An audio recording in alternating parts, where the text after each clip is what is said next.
I pushed through the glass doors of Titan Maritime's Houston headquarters, the morning heat already oppressive even in the climate-controlled lobby. The corporate aesthetic hit me immediately. Polished marble floors, oversized oil platform photographs, and that particular smell of expensive coffee mixed with recycled air conditioning.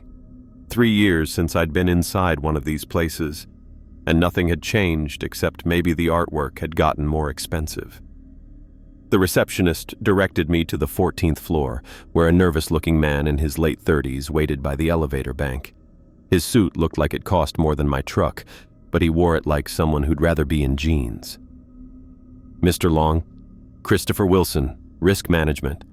His handshake was damp and he kept glancing at his watch. "Thank you for coming on such short notice." We rode the elevator in silence, Wilson's pen clicking in a steady rhythm that made my jaw clench. The conference room overlooked the Houston skyline, but Wilson immediately drew the blinds and spread a collection of satellite images across the mahogany table. "The Deepwater Perseus went dark 4 days ago," he said, pulling out a manila folder thick enough to choke a horse. 12 crew members, no distress signals, no equipment failures logged in their automated systems. I picked up the clearest satellite photo. The oil rig sat perfectly centered in the frame, looking exactly like every other deep-water platform I'd worked on over the past 15 years. No visible damage, no debris field, no obvious signs of catastrophe. "Environmental conditions?" I asked, though I already knew what he'd say. "Clear skies, calm seas. Weather monitoring shows nothing unusual in the 72 hours before contact was lost." Wilson's pen clicked faster. "The rig's automated systems are still transmitting. Generators running, safety lights functional, even the coffee makers are on their regular schedule." I studied the images more carefully. Something about the platform's positioning looked off, though I couldn't pinpoint what exactly. The angle of the drilling tower, maybe, or the way the support vessels were arranged around it. "Any family members hear from crew before they disappeared?" "That's the strange part." Wilson opened another folder, revealing what looked like phone records. Final contact was a routine check-in with the platform manager's wife at 14:30 hours. Everything normal, talked about weekend plans, complained about the food. 3 hours later, nothing. Define nothing. Radio silence, but not equipment failure. The communications array responds to pings, accepts incoming calls, just nobody answers. He paused, clicking his pen 3 more times. "Mr. Long, Titan is facing some serious liability issues here. Families are asking questions, maritime insurance is breathing down our necks, and the media hasn't gotten hold of this yet." I'd worked enough corporate gigs to recognize the subtext. They didn't want answers as much as they wanted someone to blame when things went sideways. Still, 12 people don't just vanish from a floating city without leaving traces. "I'll need my usual team," I said. "Non-negotiable." "Already arranged. Your office sent over the roster yesterday." Wilson handed me another folder. "They should be arriving within the hour." The team files felt reassuringly familiar. Nancy Marino, marine biologist with 3 degrees and enough deep-sea experience to make seasoned oil workers nervous. Guy Thomas, engineer who knew every bolt and rivet on platforms like the Perseus. Barbara Mason, medic who'd kept more divers alive than anyone had a right to expect. Wayne Jadestone, equipment coordinator who could jury-rig anything that floated, flew, or dove. "Transportation?" I asked. "The Meridian is already prepped and waiting at the harbor. Fully equipped research vessel should handle everything you need for search and recovery operations." Wilson's phone buzzed. He glanced at it, and I caught a flicker of something that looked like fear cross his face before he composed himself. "Is there something else I should know about this rig?" I asked. "Such as?" "You're sweating through a $1,000 suit in an air-conditioned room, and you've been checking that phone like you're expecting bad news. Either you're worried about more than maritime insurance, or you've got information you're not sharing." Wilson set down his pen, finally breaking the clicking rhythm. "Mr. Long, Titan Maritime operates 47 deep-water platforms across the Gulf of Mexico. We've had equipment failures, weather incidents, even a few accidents over the years. But 12 experienced crew members don't just disappear without explanation. Meaning we need answers, and we need them before this situation gets out of hand. An hour later, I was standing on Pier 19 watching my team load gear onto the Meridian. The research vessel looked solid enough, 90 feet of reinforced hull designed for extended ocean operations. Not the newest boat I'd worked from, but definitely not the oldest. Nancy arrived first, hauling what looked like half a marine biology lab in waterproof containers.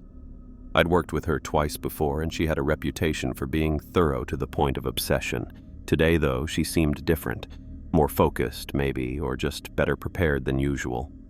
"Interesting assignment," she said, wiping sweat from her forehead as she supervised the loading of her equipment. "I've never worked a rig that size before. First time for everything." She nodded, but something in her expression suggested she wasn't being entirely honest. The way she glanced at the Titan Maritime folder in my hand, like she'd seen it before. Guy Thomas showed up 20 minutes late, apologizing profusely while checking his phone every 30 seconds. The guy looked like he hadn't slept in days, and his hands shook slightly when he signed the equipment manifest. "Everything all right?" I asked. "Yeah, just some personal stuff. Nothing that'll interfere with the job." He glanced at his phone again. "How long do you think we'll be out there?" "Depends what we find. Could be a few days, could be a week." Guy nodded, but I caught him doing quick calculations in his head. Money problems, most likely. Guys with gambling debts had a particular way of counting days, like they were counting down to something unpleasant. Barbara Mason arrived in a taxi, looking like she'd packed for a month-long expedition instead of a recovery operation. Her medical bag alone was twice the size of what most medics carried, and she kept double-checking her supplies against a handwritten list. "Expecting trouble?" I asked, watching her arrange trauma kits with military precision. "Better prepared than sorry." She looked up from her inventory, dark eyes serious. "How much do we know about what happened out there?" "Not much. That's why we're going." She nodded, but didn't look convinced. Something about the way she handled her equipment suggested she was preparing for more than routine medical support. Wayne Jadestone was the last to arrive, driving a truck loaded with diving gear and electronic equipment. He'd worked with me on enough jobs that we'd developed an efficient routine. He handled the technical side, I handled the people side, and somehow things got done. Today, though, Wayne seemed distracted. He kept staring at the satellite photos Wilson had given me, his face pale and drawn. "You recognize something?" I asked. He shook his head slowly. "Just something feels wrong about this one." "Wrong how?" "Can't put my finger on it. But my grandmother used to tell stories about places in the ocean where things go missing. Said some waters were meant to be left alone." Coming from anyone else, I would have dismissed it as superstition. But Wayne had an uncanny ability to sense problems before they became obvious, and I'd learned to trust his instincts. As we finished loading the last of the equipment, Wilson appeared on the pier, looking even more nervous than he had in the conference room. He handed me a sealed envelope along with a satellite phone. "Emergency contact information," he explained. "Daily check-ins are mandatory. If we don't hear from you every 24 hours, we'll assume something's gone wrong." How reassuring. "Mr. Long, I want to be clear about something. This mission is classified as a search and recovery operation, but..." He paused, glancing around to make sure no one else was listening. "If you find evidence of criminal activity, corporate sabotage, anything that suggests deliberate action, you contact me immediately. Don't investigate on your own." "What kind of criminal activity are you expecting on an oil platform in the middle of the Gulf?" "Hopefully none. But Titan has enemies, and we can't afford to have the situation escalate beyond what it already is."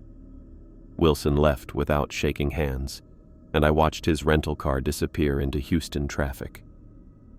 Whatever was happening on the Deepwater Perseus, Titan Maritime was scared enough to hire outside contractors and issue warnings about corporate sabotage.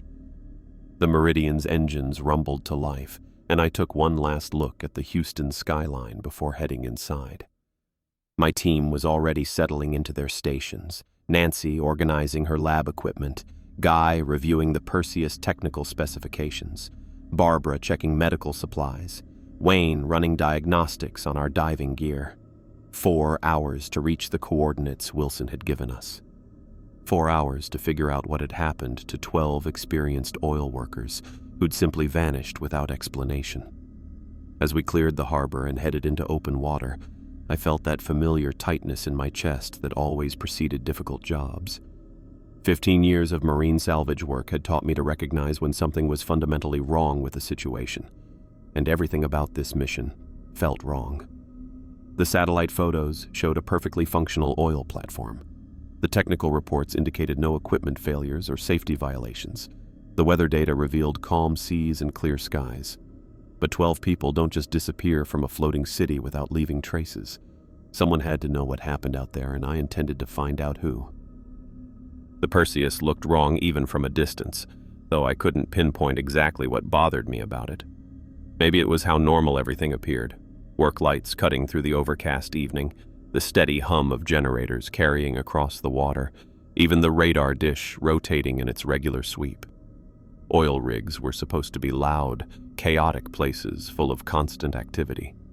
This one sat quiet as a church on the surface, despite every system running perfectly. "Take us around the port side," I called to the Meridian's pilot. "I want to see the whole platform before we board." The rig rose nearly 200 feet above the waterline, its massive support columns disappearing into the dark Gulf waters below. No visible damage to the superstructure, no debris floating nearby, no signs of fire or explosion. If I hadn't known better, I would have assumed the crew was simply working below deck. Nancy stood at the bow rail, studying the platform through binoculars. She'd been quiet during the 4-hour transit, occasionally making notes in a waterproof journal, but mostly just watching the horizon. Now she seemed more focused, like she was looking for something specific rather than just observing. "Anything unusual?" I asked, moving beside her. "Hard to say without getting closer." She lowered the binoculars but kept her hands on them. The positioning looks standard for this type of platform. No obvious structural problems. Guy emerged from below deck, where he'd spent most of the trip reviewing technical specifications for the Perseus. His phone had finally stopped getting signal about an hour out, which seemed to help his nerves somewhat. "What do you think?" I asked him. "Architecturally, she's solid. Built in 2018, designed for deep-water operations up to 3,000 feet. He pointed toward the drilling tower. "That's a state-of-the-art setup. Cost Titan probably $200 million to construct. So not something they'd abandon lightly." Definitely not. Barbara joined us on deck, her medical bag slung over one shoulder and what looked like a portable examination kit in her other hand. She'd been organizing her supplies during the trip, checking and rechecking her inventory with the kind of thoroughness that suggested she expected to use everything. "Any theories about what happened to the crew?" she asked. "Too early to speculate," I said, though several possibilities had been running through my head since we left Houston. Accident, equipment failure, medical emergency, even mutiny. All of them seemed unlikely given what Wilson had told us about the rig's continued operation. Wayne appeared from the engine room, wiping his hands on a towel. He'd been running diagnostics on our diving equipment, making sure everything was ready for underwater operations. Now he stood at the rail, studying the Perseus with an expression I couldn't read. "Something wrong?" I asked. He shook his head slowly. It feels empty, like nobody's been there for months instead of days." The pilot maneuvered us toward the platform's main boarding area, where a hydraulic crane usually lifted personnel and supplies from supply boats. The crane arm hung motionless, but the platform's systems had automatically lowered a boarding ladder when our approach triggered the proximity sensors. "At least the automated systems are working," Guy muttered. We tied off to the platform and climbed the ladder one by one, our equipment bags making the ascent awkward but manageable. The main deck felt solid under our feet, but the silence was unsettling. Even with the generators running and equipment humming, something was missing. the background noise of human activity that should have filled every corner of a working oil platform. The main platform entrance led directly into a central corridor lined with administrative offices and common areas. Emergency lighting illuminated the hallway, casting everything in a pale, institutional glow. Our footsteps echoed off the metal walls, the sound seeming to travel further than it should have. Guy checked the first office we passed. "Looks normal?" he called out. "Paperwork on the desk, computer still running." Barbara examined the bulletin board outside the medical bay. "Duty rosters are current. Last update was 3 days ago." She paused, reading something more carefully. "No reported injuries or illnesses in the past week." We made our way to the control room, the nerve center of the platform's operations. Banks of monitors displayed readouts from dozens of systems: drilling depth, pressure readings, environmental sensors, safety protocols. Everything showed green status indicators, as if the Perseus was operating at peak efficiency with a full crew. Nancy immediately moved to the computer terminals, her fingers flying over the keyboard as she accessed different systems. "Navigation logs, equipment status, production records," she said, reading from the screens. "Everything looks routine through 3 days ago, then just nothing. No entries, no changes, no maintenance reports." Guy found the captain's logbook sitting open on the main console. He flipped through the pages, reading entries from the past week, routine reports about weather conditions, equipment maintenance, personnel rotations. Then he stopped, his face pale. "What is it?" I asked. He turned the logbook toward me. The final entry, dated 3 days ago at 17:30 hours, contained only 4 words written in shaky handwriting. "It came from the abyss." "That's it?" Barbara asked, looking over my shoulder. No explanation, no details. Just that. Guy flipped through the remaining pages, but they were blank. Wayne had moved to the communications console, checking the radio equipment and satellite uplinks. "Everything's functional," he said. "But look at this." He pointed to the emergency beacon controls. "Someone tried to activate the distress signal. The switch is in the ON position, but the system shows it never transmitted." "The equipment malfunction?" I suggested. "Maybe. Or maybe something was jamming the signal." Nancy had moved to a different terminal, accessing what looked like security footage. "I found the surveillance system," she announced. "Internal cameras cover most of the platform, and there are underwater cameras monitoring the drilling operations." We gathered around her screen as she pulled up recordings from 3 days ago. The internal cameras showed normal activity throughout the day. Crew members moving through corridors, working in the control room, eating meals in the galley. Then, sometime around 1700 hours, all the internal footage stopped.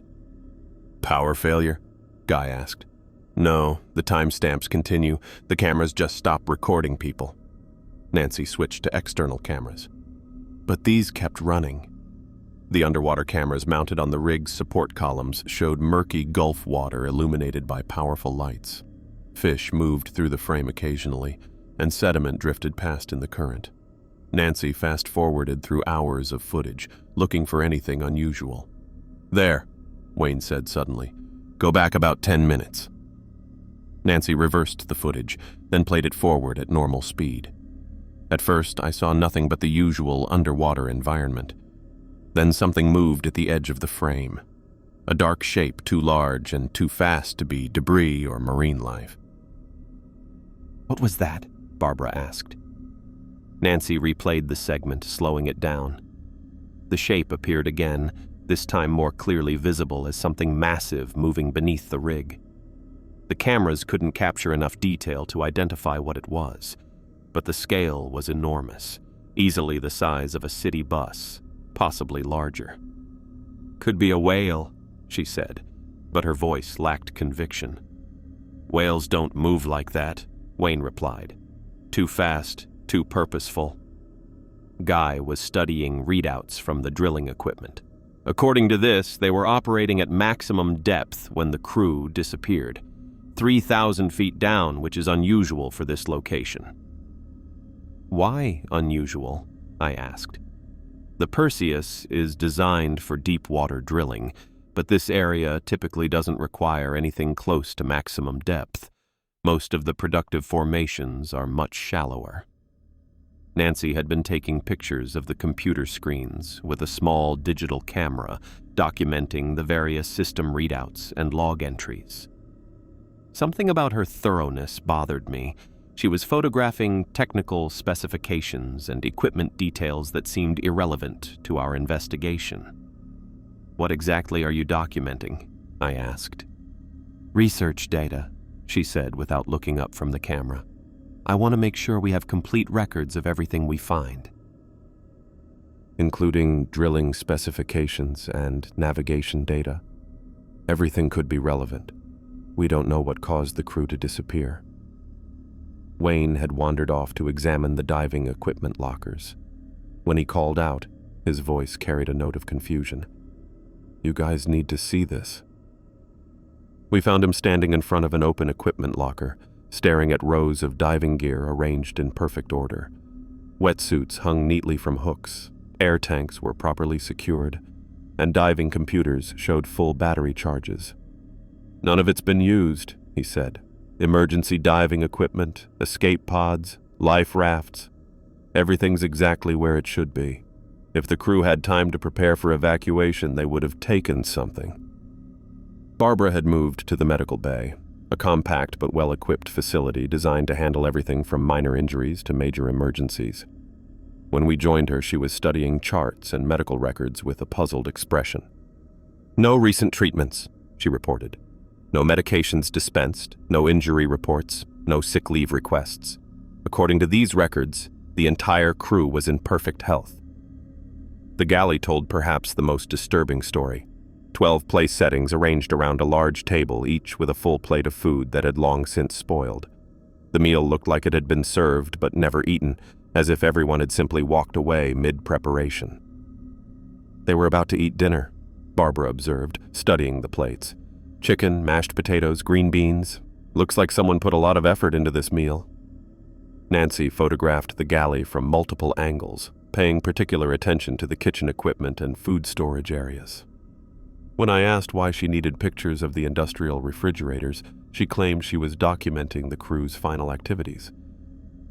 As we completed our initial survey of the platform, the feeling of wrongness only intensified. Everything suggested normal operations right up until the moment 12 people simultaneously vanished without taking emergency equipment, sending distress signals, or leaving any indication of what had happened to them. The sun had set completely by the time we finished our walkthrough, leaving the platform's work lights as our only illumination. The Perseus felt like a floating ghost town, perfectly preserved, but utterly lifeless. We should set up for the night, I decided.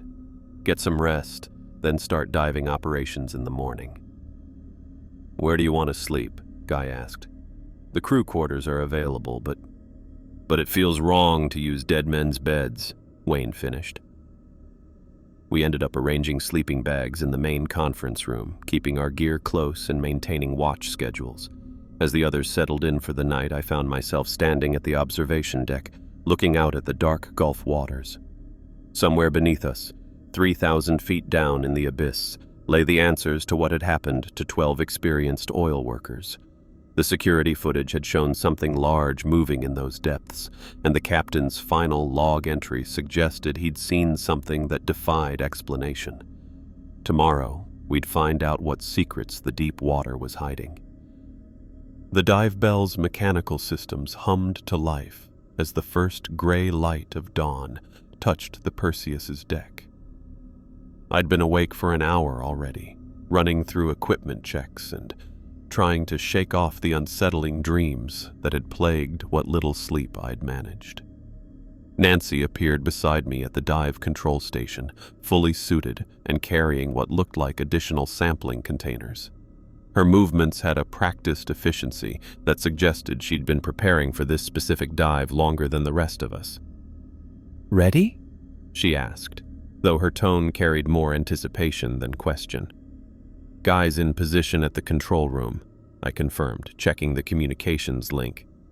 Barbara's standing by in medical. Wayne's coordinating the descent systems. The dive bell itself was a cramped but reliable piece of equipment, a steel sphere equipped with life support, communications, and observation ports. As we sealed ourselves inside, I noticed Nancy had positioned her gear in a way that blocked my view of some of her instruments. "Control room to dive bell," Guy's voice crackled through the comm system. "All systems green for descent. Barbara confirms medical readiness." "Wayne here," came the second voice, though something in his tone sounded strained. "Descent equipment operational. Beginning descent sequence." The winch systems engaged with a mechanical groan, and the dive bell dropped away from the Perseus's hull into the murky Gulf waters. Through the observation port, I watched the rig's massive support columns disappear into the gloom above us as we descended. At 200 feet, the last traces of natural light faded, leaving us dependent on the bell's external illumination. Schools of fish moved through our light beams like living clouds, their silver scales reflecting our passage. Nancy had her face pressed to the opposite port, studying the water with an intensity that seemed excessive for routine observations. "Anything specific you're looking for?" I asked. "Just documenting the marine life. The depth profile here should support several species I haven't encountered before." Guy's voice came through the comm again, reading depth and pressure measurements that matched my instruments exactly. 500 feet, descent rate steady, all systems nominal." Nancy was taking notes on a waterproof tablet, occasionally checking her dive computer. Her equipment looked standard enough, though I noticed she had more backup instruments than most researchers typically carried. 800 feet, Guy announced. "Wait, I'm getting some unusual sonar readings. There's something down there that wasn't on the original surveys." Through the observation port, our lights began illuminating what looked like a perfectly circular depression in the seafloor. The formation appeared artificial, too precise and symmetrical to be natural geological activity. The walls were smooth, almost polished, descending into darkness beyond our sonar's range. "That's impossible," I said, studying the formation. "The Perseus has been surveying this area for months. Something this size would have appeared on every geological scan." Nancy leaned forward, studying the formation intently. "Geological surveys can miss features depending on sediment layers and survey angles. We should investigate while we have the opportunity. Not without proper surveying first. We need to map the formation, run additional sonar sweeps, check with Guy about the original survey data. Of course, but we should at least get a closer look. If this is a new geological phenomenon, preliminary observations could be valuable." Her interest seemed professional enough, though something about her eagerness nagged at me. Most scientists I'd worked with were more cautious about deviating from planned dive parameters. Wayne's voice came through the comm, sounding more strained than before. "Descent equipment is functioning, but I'm getting some irregular readings from the winch systems. Nothing critical, just unusual stress patterns."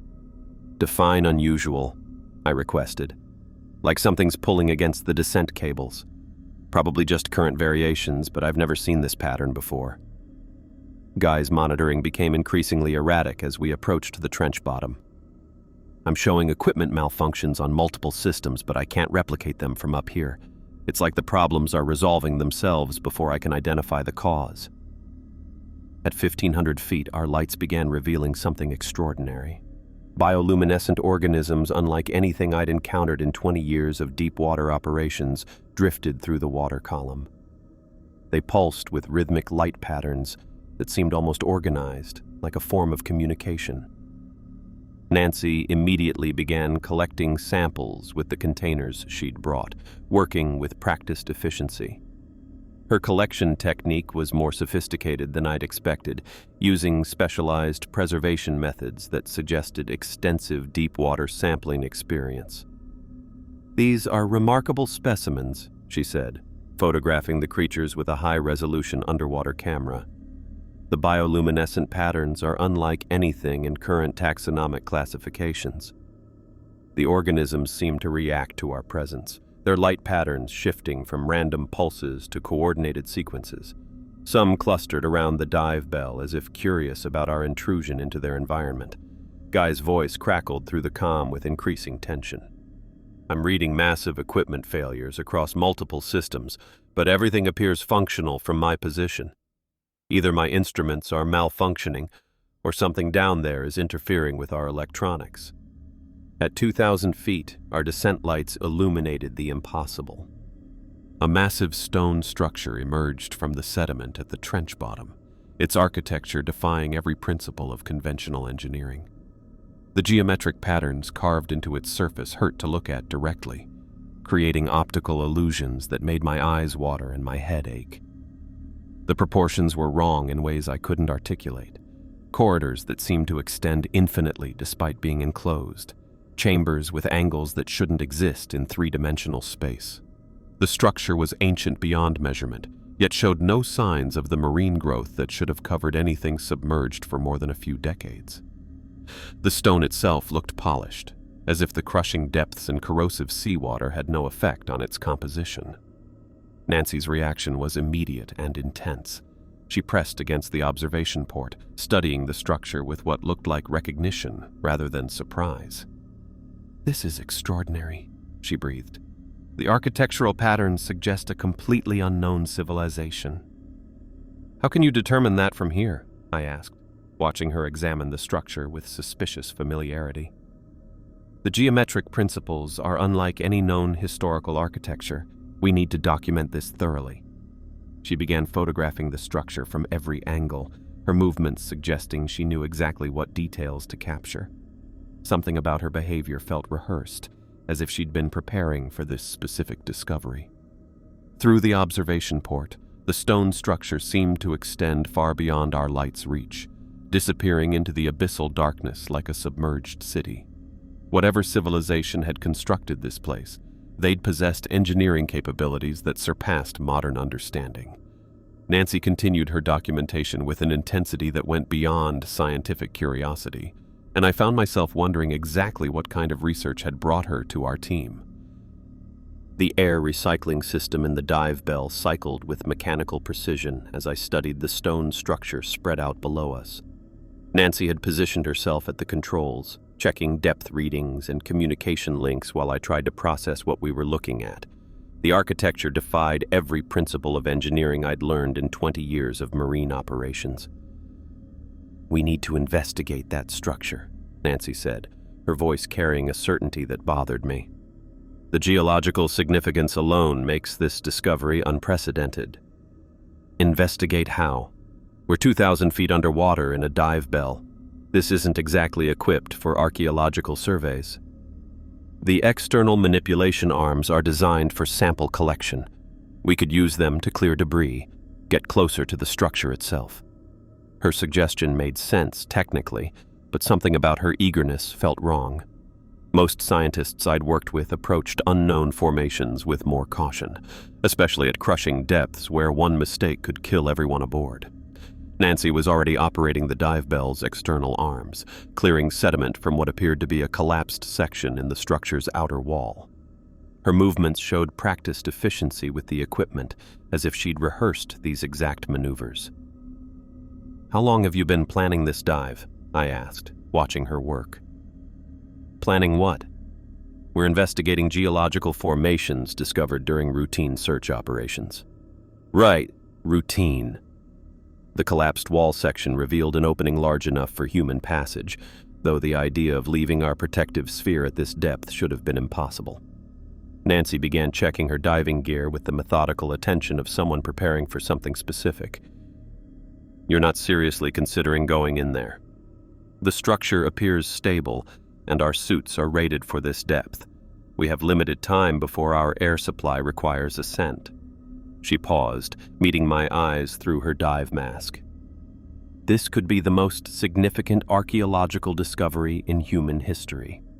Her logic was sound, but her confidence about the structure's stability seemed based on more than visual observation. Nancy had brought diving equipment I hadn't seen during our gear checks, including what looked like specialized lighting and sampling tools. Guy's voice crackled through the comm system, though the signal carried more static than before. "Surface control to dive bell. I'm reading some unusual stress patterns on your support cables. Everything secure down there?" "Secured," I responded, though Nancy was already preparing to leave the bell. "We're investigating a geological formation. May need extended time at depth." "Copy that. Barbara's standing by in medical. Wayne's monitoring the descent systems, but he's reporting some irregularities in the equipment readings." Nancy had already attached her external lighting to her diving gear and checked her air supply twice. Her preparation suggested someone who'd anticipated this exact scenario, not someone making impulsive decisions based on unexpected discoveries. "We go in together," I decided. 30 minutes maximum. Any sign of structural instability, we abort immediately. Agreed. The dive bell's airlock cycled us through into the crushing darkness of the deep ocean. Our suit lights penetrated perhaps 20 feet through the murky water, illuminating the stone opening that shouldn't exist. Nancy moved toward the opening with purposeful strokes, navigating the current and debris field with surprising skill. Her underwater maneuvering displayed more experience than most marine biologists possessed, suggesting extensive technical diving background she hadn't mentioned. We passed through the collapsed wall section into a corridor that defied rational understanding. The passage extended beyond our light's reach, lined with carved stone that formed geometric patterns my eyes couldn't focus on properly. The proportions felt wrong in ways I couldn't articulate. The ceiling seemed both too low and impossibly high, while the walls appeared to curve inward and outward simultaneously. Nancy swam ahead with movements that suggested familiarity rather than exploration. Her light beam swept across junction points and architectural features as if she was following a mental map of the structure's layout. The water inside the corridors felt different, denser somehow, with currents that moved in directions that shouldn't be possible in an enclosed space. My depth gauge showed consistent readings, but pressure variations suggested we were ascending and descending despite swimming level. We reached a chamber where the architecture became actively disturbing. The room's dimensions shifted depending on viewing angle, creating spaces that seemed larger from inside than their walls should contain. Carved symbols covered every surface, forming patterns that hurt to examine directly and made my head ache with a pressure that felt unrelated to our depth. Nancy photographed everything with systematic thoroughness, documenting symbols and architectural details with equipment more sophisticated than standard underwater cameras. Her collection methods showed preparation for this specific environment, not improvised scientific documentation. "How did you know about this place?" I asked through the comm system. "I didn't. We're discovering it together. Your navigation suggests otherwise." "I'm following logical architectural principles. Ancient civilizations often used consistent design patterns." Her explanation sounded reasonable, but her confident movement through impossible corridors contradicted her claims of spontaneous discovery. Nancy had positioned herself ahead of me throughout our exploration, leading us deeper into the structure as if she knew exactly where we were going. The central chamber opened before us like a cathedral, designed by minds that understood geometries beyond human comprehension. The space curved upward into darkness that our lights couldn't penetrate, supported by columns that twisted through dimensions my brain refused to process properly. At the chamber's center sat a pedestal carved from the same impossible stone as the walls. Resting on its surface was a crystalline sphere roughly the size of a basketball, pulsing with internal blue light that seemed to emanate from its core without illuminating its surroundings. The artifact generated a low harmonic frequency that penetrated our diving suits and made my teeth ache. The sound felt familiar in ways that disturbed me, like hearing a melody from childhood nightmares. My depth readings fluctuated wildly in the sphere's presence, as if the device was affecting our instrument's basic functions. Nancy approached the pedestal with movements that suggested reverence rather than scientific curiosity. She circled the artifact, photographing it from multiple angles while maintaining a careful distance that implied respect for its power rather than caution about unknown dangers. "This is extraordinary," she said, though her tone carried satisfaction rather than surprise.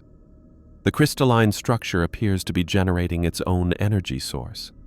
We should document its position before considering removal. Of course, but we need to collect samples for proper analysis.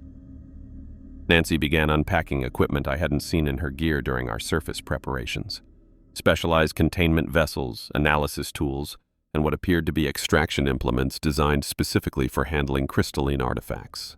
Her preparedness for this exact discovery eliminated any possibility of coincidence. The walls surrounding the chamber displayed carved murals depicting scenes that made my skin crawl despite the protective layer of my diving suit. Humanoid figures knelt before massive tentacled creatures emerging from ocean depths, their poses suggesting worship rather than fear. The artistic style was ancient beyond measurement, yet the carved details showed precision that rivaled modern sculpting techniques. The sphere's pulsing intensified as Nancy approached with her extraction equipment. My depth gauge began spinning wildly, while pressure readings fluctuated in patterns that defied physics. The harmonic frequency increased, creating vibrations I could feel through the water and into my bones. Fighting against compulsions that didn't feel like my own thoughts, I found myself reaching toward the artifact. The urge to touch its surface felt overwhelming, as if the sphere was calling to something deep in my brain that predated rational thought. Nancy noticed my movement and positioned herself between me and the pedestal. "Don't touch it directly," she warned, though her tone suggested knowledge rather than caution. "We need to handle it properly." "Handle it how? This isn't a routine sample collection." "I have the appropriate equipment." Nancy connected her extraction tools to the sphere using techniques that suggested extensive training in handling similar artifacts. Her movements showed practiced efficiency with procedures I'd never encountered in marine archaeology, as if she'd performed identical extractions before. The moment her equipment made contact with the crystalline surface, the chamber's atmosphere changed. The water around us became thicker, more resistant to movement, while currents shifted in directions that violated basic physics. My depth readings became meaningless, showing measurements that ranged from negative numbers to depths exceeding the ocean floor. Nancy worked with focused determination, carefully securing the sphere in a specialized containment vessel that looked more like military equipment than scientific gear. Her protective handling suggested she understood the artifact's properties better than someone encountering it for the first time. As soon as the sphere left its pedestal, the structure began producing grinding sounds that penetrated the water and our diving suits. Stone dust drifted through the chamber like underwater snow, while pressure waves indicated massive structural movement somewhere within the ancient walls. Water started seeping through cracks that hadn't existed moments before, creating currents that pulled us toward previously solid surfaces. The chamber's impossible geometry began collapsing, with walls folding inward through dimensions that hurt to perceive directly. Nancy clutched her containment vessel with protective urgency that went beyond scientific interest.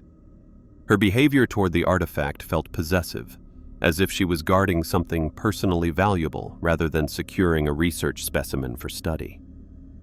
"We need to leave now," I said, grabbing her arm and pulling her toward the chamber's exit. The corridors leading back to our entry point had changed, with passages that showed different layouts than our approach route. Nancy navigated the altered architecture with suspicious confidence, leading us through shortcuts that shouldn't exist in a structure we'd just explored for the first time. Sections of the ceiling collapsed behind us as we swam through corridors that were folding into configurations my mind couldn't process. Stone blocks weighing several tons crashed through the water around us, creating pressure waves that threatened to crush our diving suits. Nancy maintained her grip on the containment vessel throughout our escape, protecting the artifact with movements that suggested its preservation was more important than our survival. Her priorities felt wrong for someone whose primary concern should have been returning safely to the surface. We reached the collapsed wall section as the entire structure began grinding itself into rubble.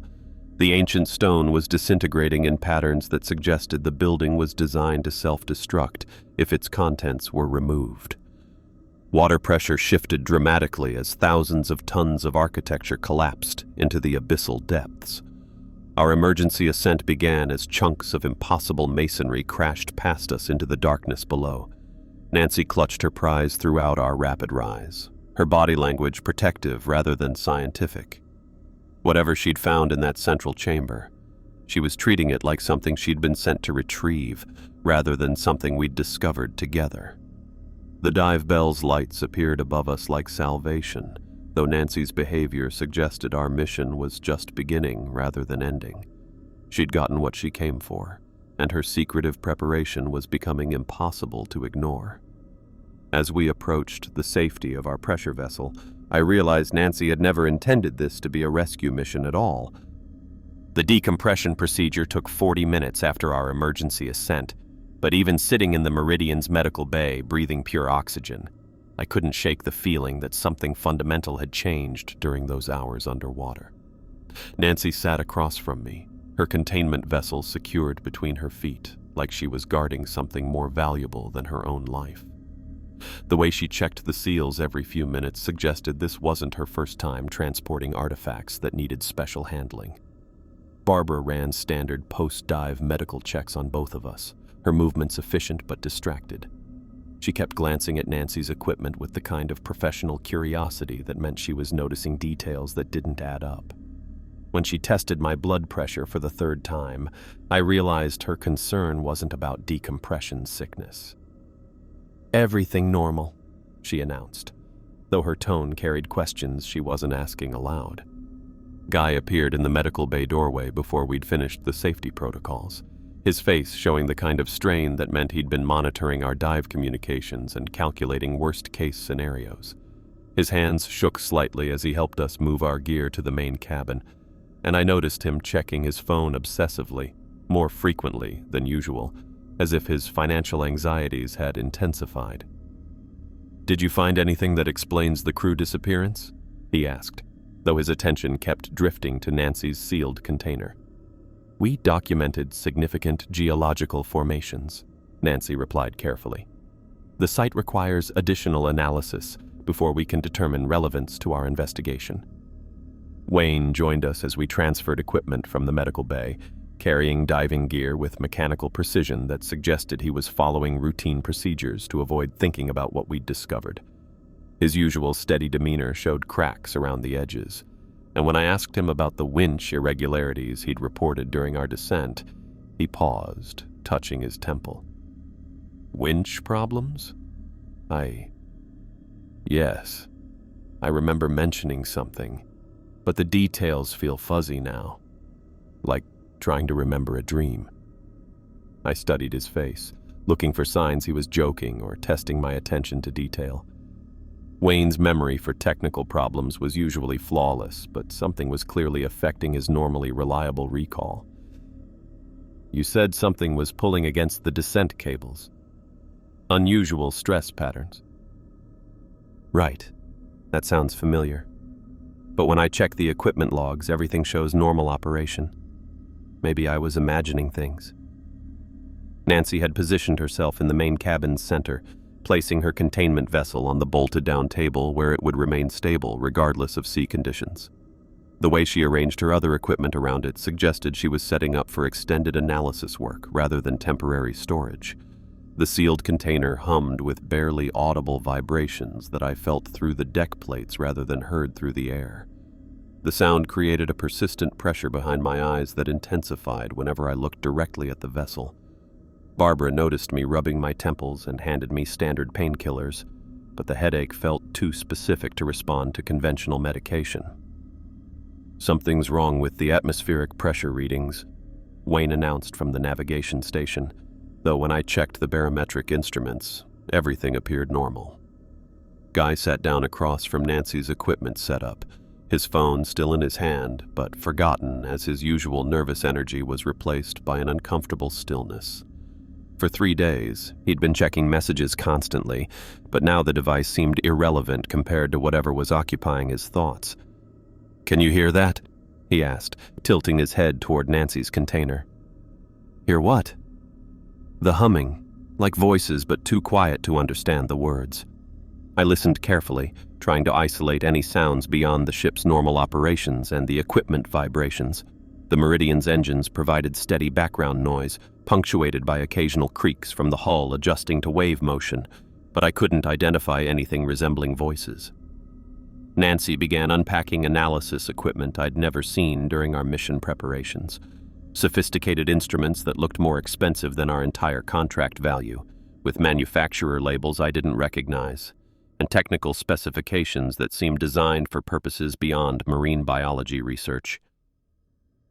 "Where did this equipment come from?" I asked, watching her assemble what appeared to be a spectrographic analyzer. "Standard research instruments. I brought them as precautionary gear. You never know what kind of analysis capabilities you'll need in deep water research. My university maintains specialized equipment for unusual discoveries. This wasn't listed in your gear inventory. Emergency research protocols. When you're dealing with unknown geological formations, it's better to have analysis capabilities and not need them than to make a significant discovery and lack the tools to properly document it." Her explanation sounded reasonable, but her confident handling of instruments suggested she'd used them extensively before today. Most researchers I'd worked with needed time to familiarize themselves with complex equipment, especially under field conditions. Nancy operated her devices with the efficiency of someone who'd practiced these exact procedures. Barbara checked her medical supplies while Nancy worked, discovering that several containers had been disturbed. She held up empty medication bottles with confusion that suggested she remembered packing them differently. "I could have sworn I had more sedatives than this, and someone's been into my testing supplies." "Equipment shifts during operations," I offered, though something about the disturbance patterns looked deliberate rather than accidental. "Not shifted, used. Someone's been taking medications and contaminating my testing equipment." Wayne wandered between different areas of the ship, checking systems with the restless energy of someone who couldn't settle into normal routines. When I found him staring at the engine room controls with complete bewilderment, my concern shifted from routine stress to something more serious. "Everything operational down here?" "I think so. I can't remember why I came down here, though. Was I supposed to check something specific?" "You mentioned irregular readings during our dive. Wanted to verify the engines were running properly." "Right. That makes sense. The engines are fine, though I'm not sure how long I've been standing here." Guy remained motionless at the main cabin table, his attention fixed on Nancy's containment vessel with an intensity that made me uncomfortable. His usual nervous habits had disappeared, replaced by a stillness that felt unnatural for someone with his temperament. "Guy, you need to eat something. None of us have had a meal since this morning." He looked at me with an expression that suggested he'd forgotten food was necessary for human survival. "I'm not hungry. Haven't thought about eating since we came back up." The mention of food made me realize I'd also lost track of basic biological needs. The discovery felt disturbing rather than convenient, as if something was suppressing normal human instincts that should have demanded attention after hours of physical exertion. Nancy's analysis equipment generated readouts that filled multiple screens with data I couldn't interpret. Wavelength measurements, energy patterns, and electromagnetic readings that suggested her artifact was more complex than crystalline mineral formations. The numbers kept changing in patterns that seemed too organized to represent natural phenomena. "What exactly are you measuring?" I asked, studying the displays over her shoulder. "Crystalline structure analysis. The artifact appears to be generating energy through unknown processes. These readings could revolutionize our understanding of mineral compositions." "Those look like electromagnetic signatures, not geological measurements." "Advanced mineral analysis requires multiple measurement techniques. The energy patterns indicate this isn't a simple crystal formation."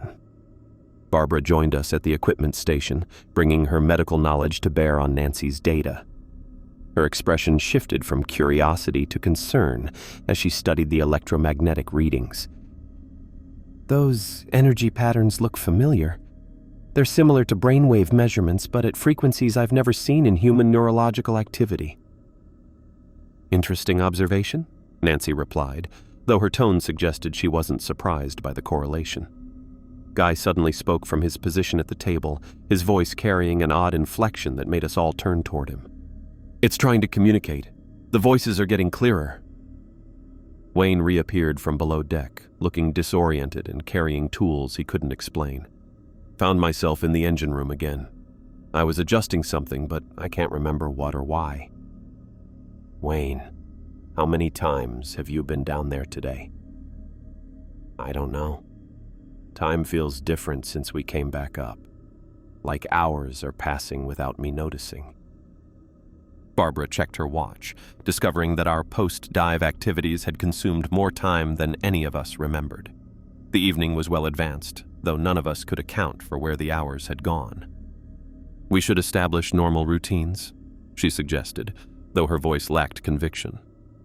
Regular meals, sleep schedules, structured activities to maintain psychological stability. I'm not tired, Guy said without looking away from Nancy's equipment. Don't need sleep when there's so much to learn. Nancy continued her analysis work with single-minded focus, occasionally making notes in a waterproof journal she kept positioned where none of us could read her observations. Her documentation methods looked more like intelligence gathering than scientific research, recording specific details with the precision of someone completing a predetermined checklist. The ship's communication equipment crackled with static that formed almost recognizable patterns, like voices speaking languages that sounded familiar but remained incomprehensible. Wayne tried adjusting the radio frequencies, but the interference persisted regardless of technical modifications. Could be atmospheric disturbance, he suggested, though his explanation lacked his usual technical confidence. Or equipment malfunction, I offered, though the patterns in the static felt too organized to represent random electronic failure. Guy stood up abruptly from the table, moving toward Nancy's containment vessel with movements that looked involuntary rather than conscious. His hands reached toward the sealed container before he caught himself and stepped back. It wants me to touch it, keeps showing me things I need to understand. Showing you things how? Barbara asked, shifting into medical evaluation mode. Pictures in my head, ancient places underwater, creatures that ruled the oceans before humans existed. The sphere remembers everything. Nancy looked up from her equipment for the first time since beginning her analysis, studying Guy with an expression that combined professional interest with something resembling satisfaction. Describe these images more specifically. Details could be scientifically significant. Cities with impossible architecture. Beings that swam through dimensions we can't perceive. The sphere was their technology, designed to preserve knowledge across geological ages. And you're receiving this information directly from the artifact? It's not receiving, it's remembering. The sphere recognizes me from somewhere, but I can't identify when or where we've encountered each other before. Barbara approached Guy with medical caution, checking his pupils and pulse while he remained fixated on Nancy's equipment. His vital signs showed patterns she clearly found concerning, though she kept her observations private. Wayne disappeared again during our conversation, reappearing 20 minutes later from the cargo hold, with no explanation for his absence. When questioned, he looked confused about his activities and couldn't recall leaving the main cabin. Maybe I was checking security or looking for something. The details feel important, but I can't bring them into focus. Night fell around the meridian while we grappled with experiences that defied rational explanation. None of us felt hungry despite skipping multiple meals. None of us felt tired despite hours of physical and psychological stress. And none of us could maintain normal conversation without drifting into topics related to Nancy's artifact. The sphere itself remained sealed in its containment vessel, pulsing with blue light that penetrated the metal walls and cast shifting shadows throughout the main cabin. The illumination felt wrong somehow, creating visual effects that hurt to observe directly and made familiar objects appear strange and threatening. Nancy continued working through the evening, her analysis producing results that she recorded in her private journal while sharing only general observations with the rest of us. Her behavior suggested she was gathering specific information for purposes beyond our stated mission. As the hours passed, I realized that whatever we'd brought up from the abyss was changing all of us in ways I couldn't yet understand.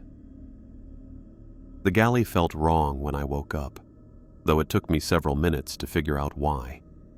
I'd fallen asleep in the main cabin chair, my neck stiff from the awkward position. But something about the morning light filtering through the portholes seemed off, too blue, maybe, or coming from the wrong direction entirely. Guy hadn't moved from his spot at the table. He sat in exactly the same position I remembered from the night before, staring at Nancy's containment vessel with an intensity that made my skin crawl. His phone lay forgotten beside his elbow, the screen dark and apparently irrelevant compared to whatever was holding his attention. "Guy, you've been sitting there all night?" He looked at me with eyes that seemed to focus from a great distance. "It's been showing me things. Cities under the water, older than anything humans ever built. The people who lived there, they weren't like us. You need sleep, real sleep, in an actual bed. Sleep is wasted time now. There's too much to learn, too much to understand before it's too late." Nancy emerged from the forward cabin where she'd supposedly been resting, though she looked as alert and focused as she had during her analysis work the previous evening. Her movements carried the precision of someone who'd been awake and active, not someone who'd just woken up. "The electromagnetic patterns intensified during the night," she announced, checking her equipment displays. "The energy signatures are becoming more complex, almost like the artifact is developing enhanced capabilities." "Enhanced how?" "Communication protocols. The patterns are starting to resemble neural activity, but with organizational structures beyond anything found in human brain function." Guy nodded along with her explanation, as if it confirmed something he already knew. "It's trying to teach us about the old world, the civilization that built those underwater cities. They had technology we can't imagine."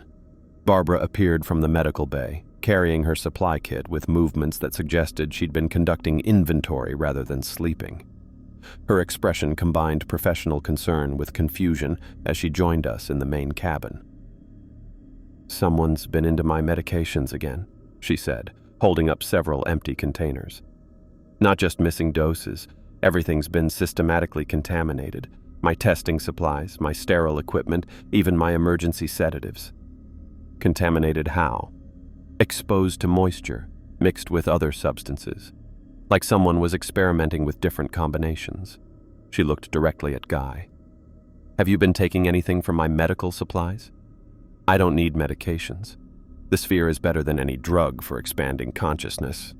Nancy moved closer to Guy's position at the table, positioning herself where she could observe both him and her equipment simultaneously. Guy's observations about enhanced consciousness could be scientifically significant. If the artifact is generating neurological effects, that represents a completely new category of discovery. "Nancy, we're talking about contaminated medical supplies and a team member who hasn't slept in over 12 hours. This isn't a research opportunity. Every aspect of our experience here could provide crucial data. Guy's neurological responses might be the key to understanding how the artifact interfaces with human brain function." Her words seemed to energize Guy rather than calm him. He stood up from the table with sudden movement that made us all step back instinctively. "She understands," he said, gesturing toward Nancy. "The sphere chose her to witness the truth. The rest of you are trying to suppress what it's revealing." Wayne emerged from below deck, looking disoriented and carrying tools he couldn't explain. When he saw us gathered around the table, his expression shifted to confusion that went deeper than simple morning grogginess. "I was working on something in the engine room," he said slowly, "but I can't remember what or why. I can't even remember how I got down there." "Wayne, do you remember what you were working on yesterday, during our dive operations?" He touched his temple, concentrating with visible effort. "Yesterday feels like years ago. I remember the ship, I remember diving equipment, but the details..." He trailed off, studying his hands as if they belonged to someone else. "I'm not sure I remember my own name correctly." Barbara immediately shifted into medical evaluation mode, checking Wayne's pupils and asking basic orientation questions. His responses revealed gaps that went far beyond simple fatigue or stress. He couldn't recall his hometown, his family, or even basic details about his professional background. "This is serious neurological impairment," Barbara told me quietly. "Memory loss, this comprehensive, usually indicates significant brain trauma or chemical interference." Guy laughed from his position near Nancy's equipment, the sound carrying an edge that made everyone turn toward him. "Wayne's brain is clearing out the irrelevant information, making room for what the sphere needs to teach us." "Guy, Wayne can't remember his own identity. That's not consciousness expansion, that's brain damage." "Brain damage or brain improvement? Why cling to random personal details when you could understand truths about the universe?" Nancy watched this exchange with an expression that combined scientific curiosity with something that looked like satisfaction. She made notes in her waterproof journal while Guy spoke, documenting his responses with the attention of someone gathering specific information. I decided we needed to take control of the situation before it deteriorated further. "Barbara, prepare a mild sedative for Guy. Something to help him get actual rest." "Absolutely not," Guy said, his voice rising. "You're trying to silence what the sphere is revealing. It's showing me the ancient civilization that ruled the oceans before humans existed, and you want to drug me into forgetting. Guy, you've been awake for over 15 hours, staring at that container. Your mind isn't processing information clearly. My mind is processing information more clearly than it ever has. The sphere is teaching me about their technology, their cities, their knowledge of dimensional travel. They weren't destroyed. They retreated to deeper waters, waiting for the right moment to return." Barbara approached with a prepared syringe, moving carefully to avoid triggering Guy's growing agitation. "This is just a mild relaxant. Nothing that will harm you or interfere with your thinking." Guy backed away from her, positioning himself protectively near Nancy's containment vessel. "I won't let you suppress the truth. The sphere chose me to receive these visions for a reason." "What visions, specifically?" Nancy asked, encouraging him to continue rather than trying to calm him down. "Vast cities with architecture that defies physics. Beings that moved through water like air, with intelligence beyond human comprehension. They built the sphere as a communication device, a way to preserve their knowledge across geological ages. And this civilization, they're still active? They're waiting. The sphere is calling to them, letting them know it's been recovered. They'll return to reclaim their technology and their rightful place as rulers of the ocean." Barbara looked at me with alarm, clearly recognizing that Guy's delusions were becoming more elaborate and potentially dangerous. When she tried to approach him again with the sedative, he grabbed a diving knife from the equipment rack. "Stay away from me, all of you. You're trying to prevent me from completing my purpose." The knife looked serious in Guy's hands, though his movements suggested he was responding to threats only he could perceive. Nancy stepped closer to him rather than backing away, her behavior encouraging his defensive posture. "Guy's right about the significance of his experiences," she said. "We should document everything he's seeing rather than suppressing it with medications. Nancy, he's armed and experiencing severe psychological disturbance. This isn't a research opportunity. The artifact is providing unprecedented access to prehistoric knowledge. Guy's visions could revolutionize our understanding of ancient civilizations." Wayne wandered closer to our group, his expression vacant as he struggled with basic cognitive function. "I remember something about water, being underwater, but I can't place when or where." Guy turned the knife toward Wayne, his grip tightening as paranoia replaced confusion. "You're not supposed to be here. The sphere showed me. You're an imposter, sent to steal the artifact for people who would misuse its power." "Guy, that's Wayne. He's been with our team since Houston." "No, look at his eyes. That's not Wayne anymore. Something else is wearing his face, trying to get close to the sphere." Barbara tried to position herself between Guy and Wayne, but Guy's focus had locked onto Wayne with frightening intensity. The diving knife trembled in his grip as competing impulses fought for control of his actions. "The sphere is warning me about him," Guy said, his voice dropping to a whisper. "He's here to destroy what we've discovered. I have to protect it." Without warning, Guy lunged forward and drove the knife into Wayne's chest. The blade sliced through fabric and skin, opening a gash that immediately began bleeding heavily. Wayne stumbled backward, looking down at his wound with confusion rather than pain. I tackled Guy before he could strike again, wrestling the knife away from him, while Wayne collapsed against the equipment rack. Barbara immediately moved to treat Wayne's injury, applying pressure to the wound while Guy struggled beneath my restraining hold. "You don't understand," Guy screamed. "The sphere showed me the truth about him. He's not human anymore. None of you are listening to what it's trying to tell us." Nancy stood over our struggle, watching Guy's breakdown with clinical detachment, rather than helping to restrain him. Her priorities seemed focused on protecting her equipment, rather than preventing violence among the team. Barbara worked frantically to stop Wayne's bleeding, her medical training taking over as she applied bandages and pressure dressings. "The wound is deep, but manageable if I can prevent shock and infection. Wayne, stay with me. Focus on my voice." Guy broke free from my grip with strength that seemed unnatural, fueled by adrenaline and whatever psychological state the artifact had induced. He grabbed Nancy's containment vessel and backed toward the cabin door. "I'm taking the sphere where you can't interfere with its mission. It has work to finish, preparations to make for when they return." Before I could stop him, Guy had barricaded himself in the forward cabin with Nancy's equipment. The sound of furniture being moved indicated he was creating a defensive position, while muffled voices suggested he was continuing his conversations with invisible entities. Guy opened the door. "We need to discuss this rationally."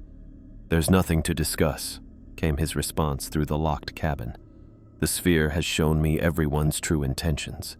You're all trying to prevent the return of the rightful ocean rulers." Nancy approached the cabin door, but instead of trying to calm Guy, her words seemed designed to encourage his delusions. "Guy, I understand what the artifact is showing you. The ancient civilization you're seeing, they really existed. Their technology could change everything. You believe me? The electromagnetic patterns confirm your visions are based on actual information stored in the sphere. You're receiving genuine historical data about prehistoric ocean dwellers." Barbara looked up from treating Wayne's wound, her expression horrified, as she realized Nancy was making Guy's condition worse rather than better. "Nancy, he's experiencing severe psychological breakdown. You're reinforcing dangerous delusions." "I'm acknowledging scientific evidence. Guy's visions correlate with measurable energy patterns from the artifact." Through the cabin door, Guy's voice continued in conversation with entities only he could perceive. His tone alternated between pleading and commanding, as if he was negotiating with invisible authorities about the sphere's proper handling. "The old ones are angry that their technology was buried," he said. "They want assurances that it will be used to prepare for their return, not studied by people who lack proper understanding." Nancy pressed closer to the door, encouraging Guy to continue. "What preparations are they requesting? How do they want the artifact to be used?" "The sphere needs to signal them. It has to be positioned where its energy can reach the deepest ocean trenches, where they've been waiting in the ancient cities." Wayne slumped against the equipment rack, his face pale from blood loss despite Barbara's medical treatment. "I remember now," he said weakly. "The diving, the structure underwater, but everything else is still gone." The sphere's pulsing intensified from behind the locked cabin door, its blue light visible through the cracks around the frame. The harmonic frequency that had been barely perceptible now resonated through the ship's hull, creating vibrations that I felt in my bones. Nancy's equipment outside the cabin began producing readings that filled her remaining screens with chaotic data streams. Energy patterns, electromagnetic signatures, and wavelength measurements that changed too rapidly for interpretation. "The artifact is activating additional functions," Nancy announced, though her tone suggested excitement rather than concern. "Nancy, Guy is armed and experiencing complete psychological breakdown. Whatever's happening with your equipment, our priority has to be crew safety. The crew safety depends on properly handling the artifact. Guy understands its requirements better than any of us. Barbara finished bandaging Wayne's wound and helped him to a sitting position where he could rest while recovering from blood loss. "Donald, I need to speak with you privately, away from the cabin door." We moved to the galley area, where Barbara lowered her voice to avoid being overheard by Guy or Nancy. Nancy's behavior isn't consistent with someone trying to help the team. Her responses to Guy's breakdown, her encouragement of his delusions, her priorities during the violence. She's acting like someone with a different agenda. Different how? Like someone who needs Guy to remain unstable. Like his connection to the artifact serves her purposes better than his recovery. Through the ship's hull, the sphere's harmonic frequency continued building, creating resonance patterns that seemed to penetrate every surface. The sound felt familiar in ways that disturbed me, like hearing music from nightmares I couldn't quite remember.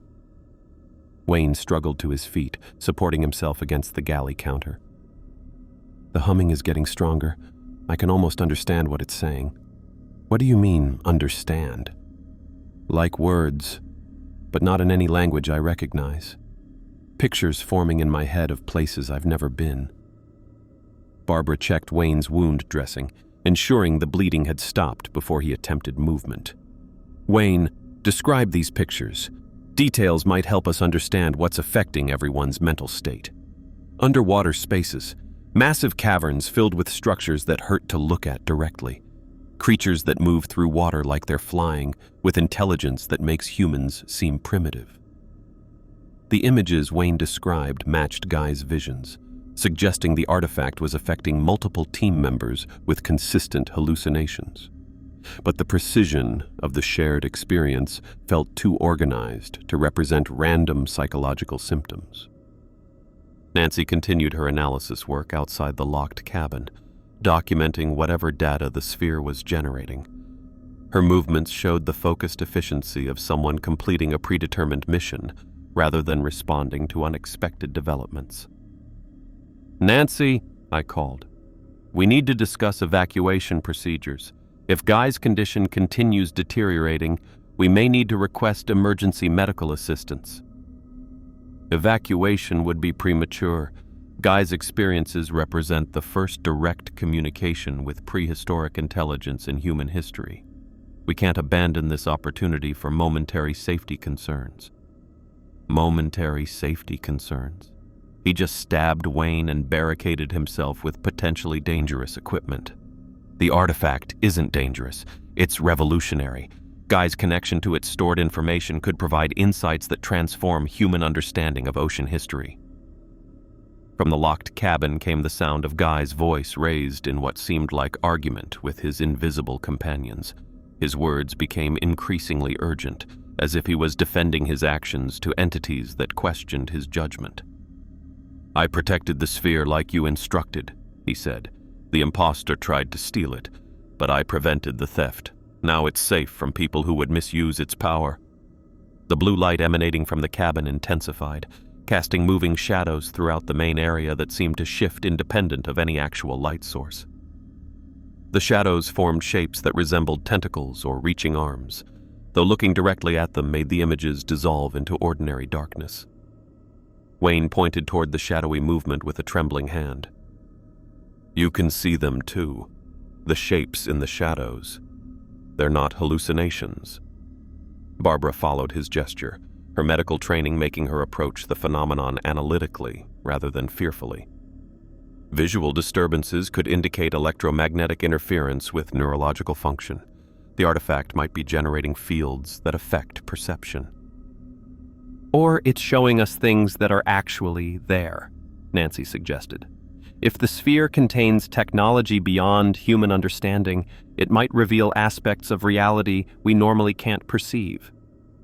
The shadows continued moving through areas where no light source should create them, forming patterns that suggested intelligence rather than random optical effects. Tentacle-like shapes reached across surfaces, while other configurations resembled massive eyes observing our activities. Guy's voice from the cabin grew more agitated as his conversation with invisible entities became increasingly confrontational. I won't give it back to them. The sphere chose me to be its guardian. I understand its purpose now. Guy, who are you talking to? Nancy called through the door. The old ones are angry that their technology was disturbed. They want to reclaim the sphere and punish everyone who interfered with its resting place. Tell them we're here to help. We want to understand their civilization and preserve their knowledge. They don't trust humans with their technology. Too primitive, too destructive. They're considering whether to destroy the sphere rather than let it remain in inadequate hands. The conversation between Guy and his invisible companions suggested a complex negotiation about the artifact's fate. His responses indicated he was receiving detailed information about expectations and consequences related to the sphere's handling. Wayne slumped further against the galley counter, his strength depleted by blood loss and whatever psychological effects the artifact continued producing. The images are getting clearer. I can see the cities Guy described. Ancient architecture that doesn't follow normal geometry. Wayne, focus on staying conscious. Don't let the visions overwhelm your awareness of reality. Reality doesn't feel solid anymore. The boundaries between what's real and what's vision keep shifting. Barbara monitored Wayne's vital signs while tracking the psychological changes affecting everyone aboard. Donald, we're dealing with neurological interference that's intensifying as the artifact becomes more active. Everyone's mental state is deteriorating. The sphere's harmonic frequency reached levels that created physical discomfort, making my teeth ache and generating pressure behind my eyes that felt like the beginning of a severe headache. The sound penetrated every surface of the ship, turning the meridian into a resonating chamber. Nancy's remaining equipment produced readouts that showed energy patterns unlike anything in her previous measurements. The displays filled with data streams that changed too rapidly for interpretation, suggesting the artifact was activating capabilities that exceeded her analytical tools. The electromagnetic signatures are beyond anything I've seen, she announced. If these readings are accurate, the sphere is generating energy levels that rival industrial power plants. Energy for what purpose? Communication. The artifact is transmitting signals that could reach anywhere in the ocean. Guy's voice from the cabin suddenly changed tone, becoming more commanding, as if he was issuing instructions rather than receiving them. Prepare the deep channels, clear the abyssal pathways. The sphere is calling the old ones home. The shadows moving through our compartment intensified, forming shapes that seemed to respond to Guy's words. Tentacle configurations reached toward areas where our equipment was stored, while eye-like patterns focused on Nancy's analytical instruments. Wayne pointed toward the shadows with increasing agitation. They're not just images anymore. I can feel them touching the walls, moving through the water around the ship. Barbara grabbed my arm, her medical training making her recognize signs that our situation was becoming critically dangerous. Donald, we need to evacuate immediately. Whatever's happening here, it's escalating beyond our ability to control. Ev. The sound of splintering wood cut through the Meridian's midnight quiet like a gunshot. I'd been dozing fitfully in the main cabin when Guy's improvised battering ram, probably the cabin's desk chair, finally broke through the door frame he'd barricaded himself behind for hours. He emerged clutching Nancy's containment vessel against his chest, the sphere's blue light casting wild shadows across his face as he stumbled into the main compartment. His eyes had the glassy quality of someone who'd abandoned rational thought entirely, and when he spoke, his voice carried an authority that belonged to someone else. "I know what you all are," he announced, scanning the room where Nancy sat at her remaining equipment, and Barbara knelt beside Wayne's makeshift bedding. The sphere showed me everyone's true intentions. Wayne struggled to sit up despite his bandaged chest wound, his face pale but determined. "Guy, put that thing down. You're not thinking clearly." "I'm thinking more clearly than I ever have." Guy raised the containment vessel over his head like a club. "Especially about her." his attention fixed on Nancy with an intensity that made her freeze at her equipment station. The sphere's pulsing intensified, synchronizing with Guy's agitated breathing as he took a step toward her. "Corporate spy," he said, the words carrying certainty that went beyond paranoid delusion. "Sent to steal the artifact for private collectors who pay better than government contracts." I expected Nancy to deny the accusation, to use her established cover story about university research, but instead she stood up from her equipment with movements that looked more like tactical positioning than defensive retreat. "The sphere told you that?" she asked, her voice losing the scientific curiosity that had characterized her responses for days. "The sphere showed me everything. Your real employers, your actual mission parameters, your extraction protocols." Guy's grip on the container tightened. "How long you've been tracking artifacts like this one?" Nancy didn't argue with his accusations or try to maintain her marine biology cover. Instead, she extended her hand toward the containment vessel with the confidence of someone making a reasonable business proposal. "Then you understand why I need you to hand it over, so I can complete my actual mission." Her admission hit the rest of us like cold water. Barbara stopped checking Wayne's bandages to stare at Nancy, while Wayne attempted to push himself upright despite the pain from his chest wound. "Nancy, what is he talking about?" Barbara asked, though her tone suggested she'd already started connecting pieces that hadn't fit properly. "My real name is Nancy Marino, not Dr. Sarah Chen, and I'm not affiliated with any university marine biology program." She kept her attention fixed on Guy and the sphere he held. "I'm here to recover that artifact for an organization that understands its true significance." Guy laughed, the sound containing no humor whatsoever. "True significance? You mean its market value to people who collect things that shouldn't exist. I mean its potential to revolutionize human understanding of prehistoric intelligence and dimensional technology." "Lies." Guy clutched the container closer to his chest. "The sphere showed me what happens when people like you get hold of this technology. Exploitation, weaponization, corruption of everything it was meant to preserve." Wayne managed to get his feet under him, blood seeping through his bandages as he forced himself to stand. "Guy, whatever that thing is telling you, it's not worth dying for. It's worth protecting humanity from people who would abuse its power." Without warning, Guy moved toward the deck access, clearly intending to throw the sphere overboard rather than let Nancy claim it. Wayne launched himself across the cabin despite his injuries, tackling Guy around the waist and sending both men crashing into the equipment rack. The impact jarred the containment vessel from Guy's grip, and it rolled across the tilting deck toward the galley. Guy managed to pull the diving knife from his belt as Wayne tried to wrestle him away from the artifact. The sphere's influence seemed to flood Guy with unnatural strength and pain tolerance as he drove the blade into Wayne's chest just below the previous wound. "Guy, stop!" Barbara shouted, moving toward the struggling men. Guy pulled the knife free and stabbed Wayne again, this time in the shoulder, his movements mechanical and precise rather than frenzied. Wayne's blood splattered across the deck plates as he tried to maintain his grip on Guy's wrist, but his strength was failing fast. "The sphere is protecting itself," Guy said, driving the knife into Wayne's side with strength that shouldn't have been possible given his deteriorated condition. "Eliminating threats to its mission." Barbara reached the struggle and tried to pull Guy off Wayne, but Guy spun toward her with the bloody knife raised. Before she could retreat, he lunged forward and struck her across the temple with his fist, the artifact's influence lending force to the blow that sent her stumbling backward. Barbara crashed against the galley counter, blood running from a gash above her left eye as she lost her balance and fell to the deck. The sphere's blue light pulsed brighter from where it had rolled near the door, as if feeding energy to Guy's unnatural endurance. I grabbed the emergency flare gun from the safety equipment locker we'd inventoried on our first day, my hands shaking as I tried to load the signal cartridge.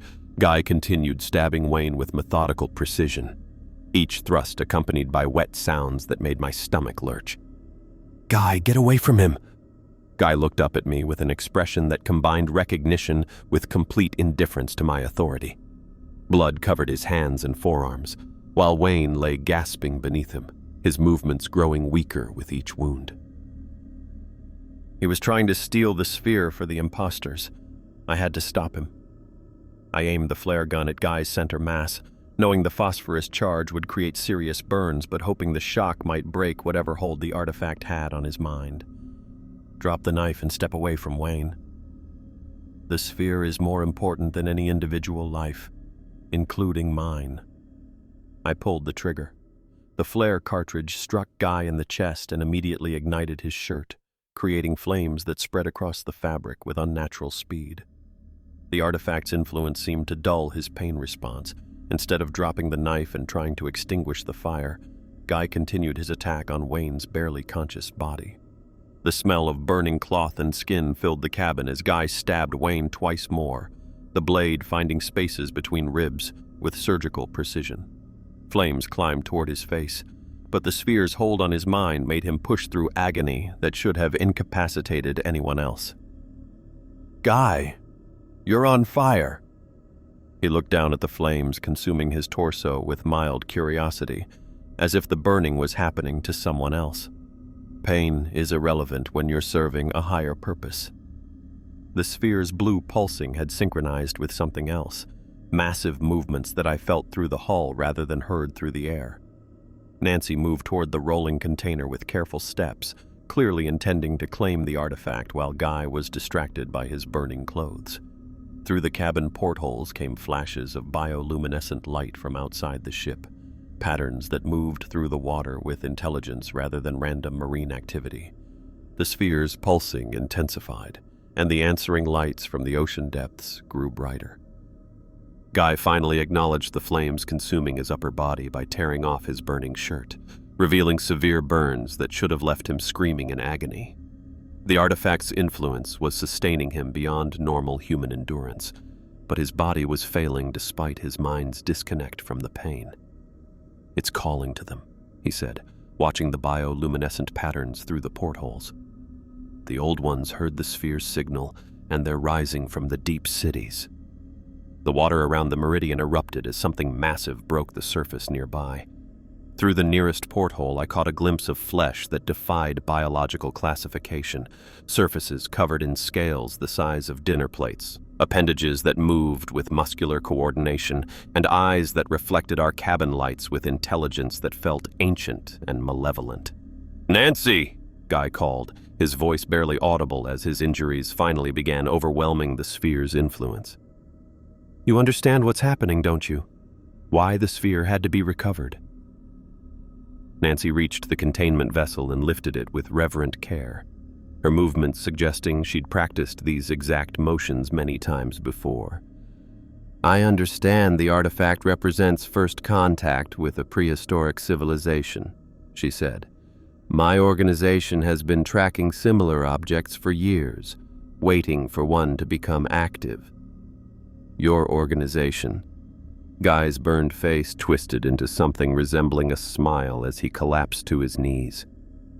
"Government contractors who think they can control forces that ruled the oceans before humans existed. We're not trying to control them. We're trying to establish communication protocols that might prevent them from viewing humanity as a threat." The ship lurched as something struck the hull below the waterline. Emergency alarms began wailing throughout the meridian as systems detected hull breaches and flooding in the lower compartments. Through the portholes, massive tentacles became visible in the water, appendages thicker than telephone poles, covered in suckers the size of manhole covers. They moved through the ocean with predatory grace, exploring the meridian's hull, like fingers examining an interesting toy. Nancy secured the sphere's container against her body with equipment straps, transforming herself into a human transport system for the artifact. The creatures respond to the sphere's energy signatures. As long as I maintain possession, they'll recognize me as an ally rather than a threat. "You're not an ally," Guy whispered, finally succumbing to his injuries and falling forward. "You're cattle that learned to mimic their communication."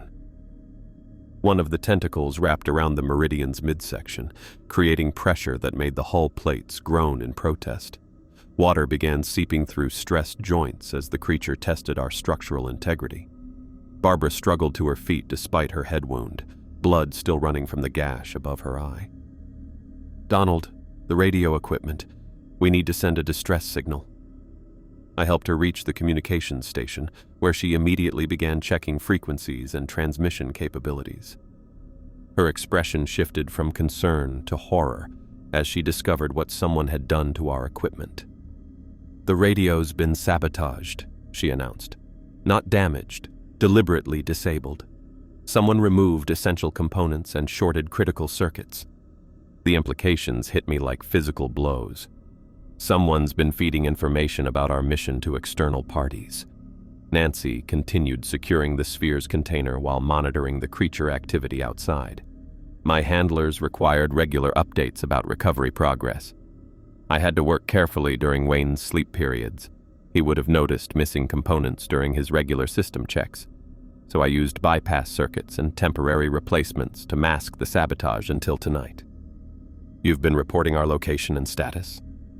"Naval assets positioned outside territorial waters needed coordination points. Submarines equipped for deep water recovery of personnel and artifacts." Another tentacle emerged from the water, this one exploring the Meridian superstructure with movements that suggested the creature was learning about human engineering. The appendage wrapped around our communications mast and began applying pressure that bent the metal supports. The sphere's influence had been building throughout our conversation, creating compulsions that I felt as physical pressure toward the nearest exit. Wayne's barely conscious form twitched with involuntary movements toward the deck access, while Guy's lifeless eyes remained fixed on the container in Nancy's arms. "It wants us outside," I said, fighting against the urge to follow the artifact's pull. "The sphere is calling us to join whatever's out there." Barbara opened the medical supply locker with hands that shook from blood loss and psychological pressure. "I need to treat Wayne's wounds before we lose him completely." The deck tilted as water flooded the lower compartments, shifting the ship's balance and making normal movement difficult. Through the portholes, more bioluminescent patterns appeared in the water, not random marine life, but organized signals that seemed to coordinate the creature's exploration of our vessel. Nancy moved toward the deck access with purposeful steps, apparently responding to the sphere's compulsions rather than fighting them. "The artifact wants to return to its natural environment. Keeping it contained on the ship is causing distress to its creators." "Nancy, don't take that thing outside. We don't know what those creatures will do." "I know exactly what they'll do. My organization has been preparing for this contact scenario for years." The engines suddenly died with a grinding sound that suggested the tentacles had crushed critical hull sections. Emergency lighting activated throughout the ship as main power systems failed, casting everything in the red glow that meant our situation had become critical. Barbara knelt beside Wayne's motionless form, checking his pulse while trying to stop the bleeding from multiple stab wounds. "Wayne's barely breathing. He needs immediate medical attention that I can't provide here." The compulsion to follow the sphere toward the deck access became overwhelming, like magnetic attraction that pulled at something deeper than conscious thought. I found myself taking steps toward Nancy and the container, despite knowing the danger of going outside. Nancy reached the deck access and began opening the sealed door, her movements showing none of the hesitation that should accompany such a dangerous decision. The sphere's blue light intensified as she approached open air, pulsing in patterns that matched the bioluminescent signals from the creatures surrounding our ship. "The old ones are waiting to reclaim their technology," she said, stepping through the doorway onto the tilting deck, "and to decide what to do about the species that disturb their resting place." The deck tilted 40 degrees before I realized the Meridian was going down. The creature's tentacles had crushed something vital below the waterline, and freezing Gulf water poured through breaches faster than the pumps could handle.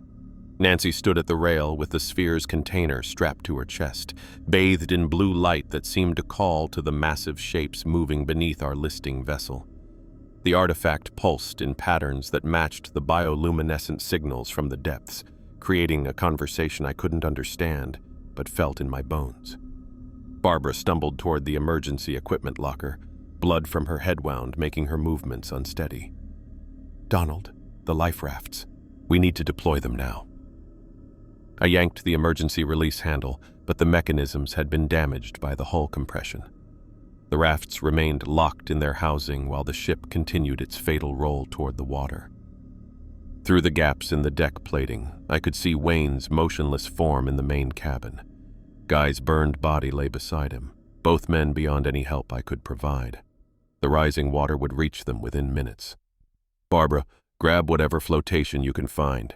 We're abandoning ship."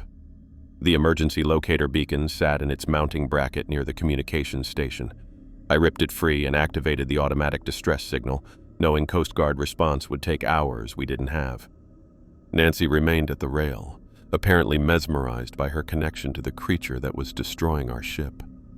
The sphere's influence had overridden her survival instincts, leaving her standing in place while the deck rotated beneath her feet.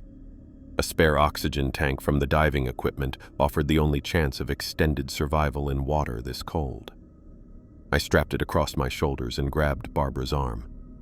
We jumped together on my count. "Stay close to me once we're in the water." The deck reached 60 degrees as the Meridian's death roll accelerated. Through the tilting portholes, I glimpsed the creature responsible for our destruction as it surfaced beside the sinking vessel. The thing defied every category of marine biology I knew. Tentacles thicker than tree trunks emerged from a central mass covered in scales the size of serving platters. Eyes, hundreds of them, dotted the creature's surface like black jewels, each one tracking different aspects of the destruction it had caused. Serrated appendages waved through the air with predatory intelligence, testing the consistency of everything they touched. Nancy's scream cut through the night air as one of the tentacles wrapped around her waist. The sphere's container remained strapped to her chest as the appendage lifted her from the deck, her legs kicking uselessly against the creature's grip. "The sphere chose me," she shouted, her voice carrying across the water with unnatural clarity. I understand its purpose now. The tentacle dragged her toward the creature's central mass, where rows of teeth arranged in spiraling patterns suggested a mouth designed for prey much larger than humans. Nancy's struggles weakened as the artifact's blue light intensified, her resistance fading as the sphere's influence overcame her fear. Her screams stopped abruptly as the tentacle pulled her beneath the surface. The sphere's pulsing continued underwater, visible through the black water like a beacon, guiding whatever other horrors waited in the depths. "Barbara, now!" We jumped from the collapsing deck into water so cold it felt like hitting concrete. The shock drove air from my lungs while the Gulf's November temperature immediately began stealing body heat through my soaked clothing. Barbara surfaced nearby, gasping from the cold and struggling to stay afloat with her head injury affecting her coordination. A section of deck plating floated past, and I helped her grab hold of the makeshift flotation device. "Hold on to this. Don't let go no matter what happens." The Meridian's final roll brought the superstructure crashing into the water with a sound like breaking bones. Wayne's body disappeared with the sinking vessel, dragged down by tons of flooding metal and machinery. The emergency beacon's signal light blinked steadily from where I held it above the waves, transmitting our coordinates to rescue services that might arrive in time to recover bodies. The creature's bioluminescent patterns continued beneath us, creating an underwater aurora that pulsed in rhythm with the stolen sphere. Barbara's grip on the debris weakened as hypothermia began shutting down her motor functions. Her breathing became shallow and irregular, while her skin took on the waxy appearance that meant her core temperature was dropping to critical levels. "Stay awake, Barbara. Keep talking to me." "Can't feel my hands," she whispered. "Everything's going numb." The sphere's light grew fainter as the creature carried Nancy toward deeper water, but the pulsing patterns never stopped. Whatever communication was taking place between the artifact and its creators, the conversation was continuing even as we floated above their ancient domain. Barbara's eyes closed despite my attempts to keep her conscious. Her breathing slowed to barely perceptible intervals before stopping entirely. Hypothermia claimed her while I held her lifeless form against the floating debris, unable to provide any warmth that might have made a difference. The beacon continued its automated distress call while I floated alone in the frigid Gulf waters, watching the creature's lights fade into abyssal darkness. Hours passed before I heard the distinctive sound of helicopter rotors approaching from the direction of shore. Coast Guard rescue swimmers pulled me from the water with hands that felt impossibly warm compared to the ocean that had tried to kill me. Emergency blankets and heated oxygen helped stabilize my core temperature while the helicopter carried me toward Houston medical facilities. The hospital room smelled of disinfectant and industrial heating when I woke up 18 hours later. Severe hypothermia had nearly shut down my kidneys and liver, while psychological trauma manifested as gaps in my memory that doctors attributed to oxygen deprivation. Government officials appeared within hours of my awakening. Navy personnel wearing civilian clothes asked detailed questions about our mission while recording every response with equipment more sophisticated than standard interview procedures. They explained that the Deepwater Perseus had been destroyed by an underwater methane explosion that also sank our research vessel. Natural gas deposits beneath the seafloor had created a catastrophic blowout that left no survivors except me. The official report would list equipment failure as the cause of both disasters. The men showed me satellite images of a debris field where the Perseus had operated, along with sonar readings that showed no unusual geological formations on the ocean floor. Any evidence of structures or artifacts had been removed or reclassified at levels beyond my security clearance. "Your team died in a maritime industrial accident," the lead official explained while preparing legal documents. Natural gas explosions are unfortunate, but documented hazards in deep water drilling operations. The non-disclosure agreements covered every aspect of our mission, from the missing crew members to the equipment specifications to any unusual discoveries made during our investigation. Violation of the secrecy terms would result in federal prosecution under maritime security statutes. They also provided generous compensation for my trauma and loss of income, along with medical coverage for the psychological treatment they insisted I would need. The money felt like payment for my silence, rather than acknowledgement of my sacrifice. 3 weeks later, my apartment's mail slot contained a package with no return address. Inside, a single photograph showed the blue sphere sitting on a white laboratory table, surrounded by analysis equipment I didn't recognize. A handwritten note was attached with tape. It came from the abyss. I recognized the handwriting immediately, though it wasn't Nancy's. Someone from her organization had survived to complete the mission, and they wanted me to know the sphere had reached its intended destination. My team's deaths had been acceptable losses in an operation designed to succeed regardless of casualties.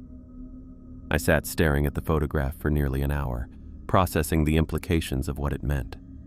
The mission had never been about rescue or investigation. It had been about retrieval, and they had succeeded exactly as planned. My phone rang, the sound cutting through my thoughts like a blade. The display showed an unknown number with an area code I didn't recognize.